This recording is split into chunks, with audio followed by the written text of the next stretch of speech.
good picnic. Good food. Well, good.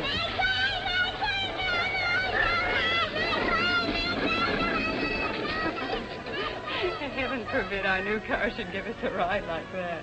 Not a chance. Our new Chevrolet rides smoother and gives more all-around comfort than any car we ever owned. That's right. That's why we bought it. But you know, I can't imagine what they've done to make it that way. Well, lots of things you can't see. Hidden values. Now, you take that easy steering I was... Oh, boy. Remember me? I'm your wife, not one of your engineering friends.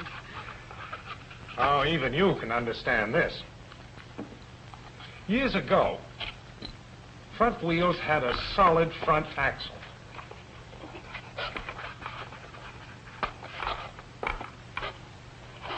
When one wheel went over a bump, the other wheel bumped too. The steering wheel jerked, and passengers rocked and jolted.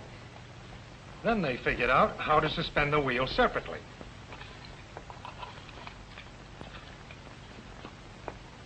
Something like this.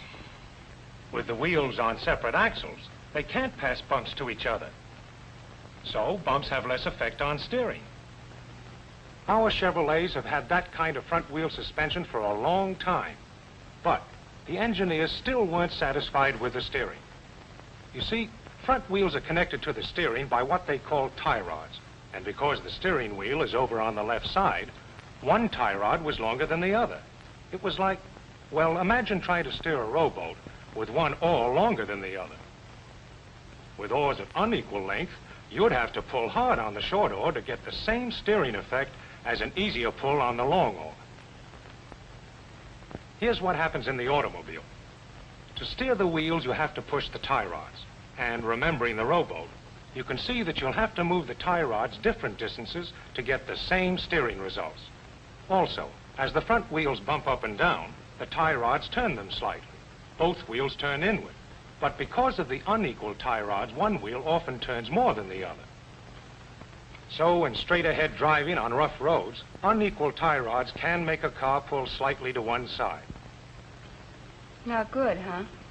No, and a difficult engineering problem to boot. But if the tie rods were of practically equal length, each would move the same distance to get the same steering result, and bumps would have an equal effect on the wheels. Yes, there were a lot of problems involved in designing such a system, but we have it on our new Chevrolet. The tie rods are now practically equal in length, and they're connected to the steering wheel through a third arm called an idler arm. This even balancing of the steering system makes it less work to steer, and we get practically no road shock through the steering wheel. No wheel fight. That's center point steering. What makes our new Chevy seem to sense where you want it to go. A car with road sense. That's a good name for it. Say, where are the kids? Over there on the teeter-totter. Do you think Kathy's all right? She's in the best spot. They bounce hard, Kathy gets a smooth ride. And that very same idea is one reason for the smooth ride we get in the new Chevrolet. What idea? Well, the car acts sort of like a teeter-totter.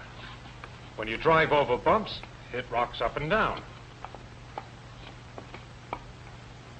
In some cars, the back seat is over the rear wheels, where passengers bump up and down like the kids on the end of the teeter-totter.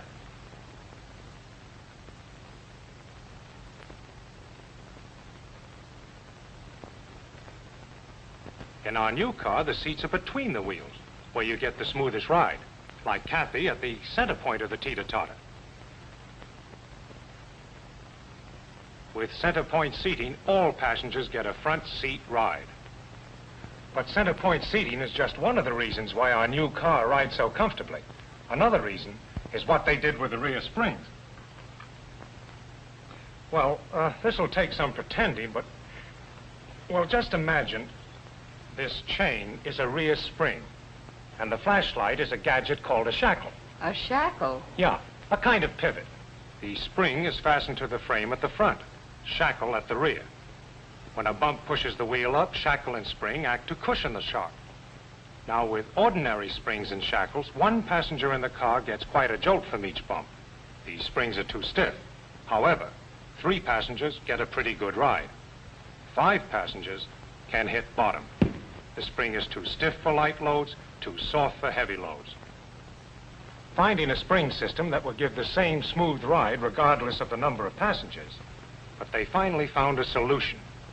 Part of it was timing the shackle so the angle between the shackle and the spring was much wider.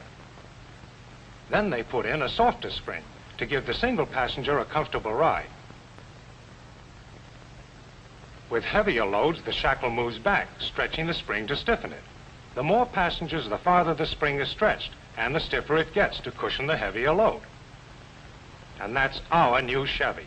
Softer rear springs with a shackle designed to give just the right spring tension for a comfortable ride, whether it's carrying one passenger or 5. So that's why the car seems to ride the same whether I'm driving alone or with the whole family. That's right, but there's even more to our new Chevy's riding ease. Next time we go to the airport, watch the landing gear while an airplane lands, and notice how the shock absorbers cushion the tremendous weight of the plane as it hits the ground.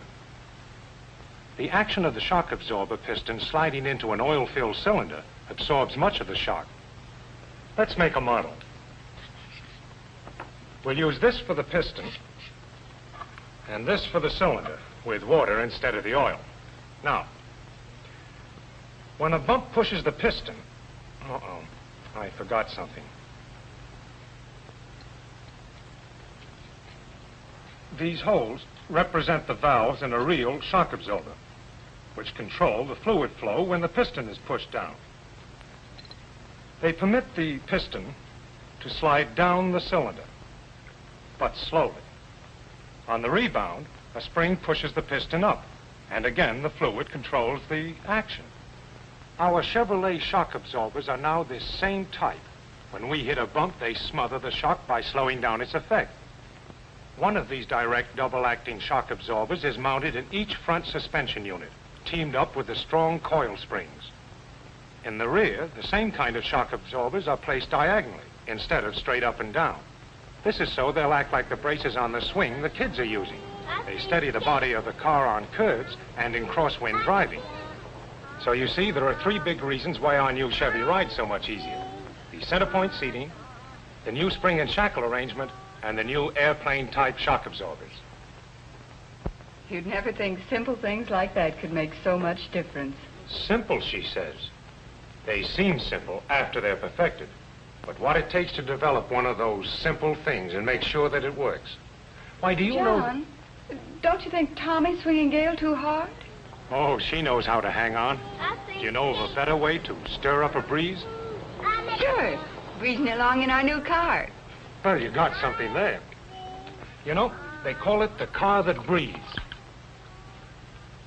Up front, under the hood, are 2 air intake scoops leading to the passenger compartment.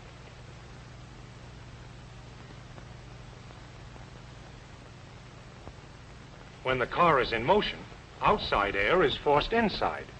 The amount of air admitted can be controlled by vents, which open or close so you can have air from both scoops, from one, or from neither. Another thing, the air tunnels are slanted upward to help keep out dirt and water, and screens and baffles make doubly sure only air can get through. Outside air also passes right through the heater core, so when the heater is on, the air is warmed as it's forced into the car and over the front seats into the rear compartment. Also, the tunnels beneath the front seats offer air circulation to ensure uniform temperature, front and rear. The blower builds up enough pressure to force stale air out, as well as keep cold air from leaking in.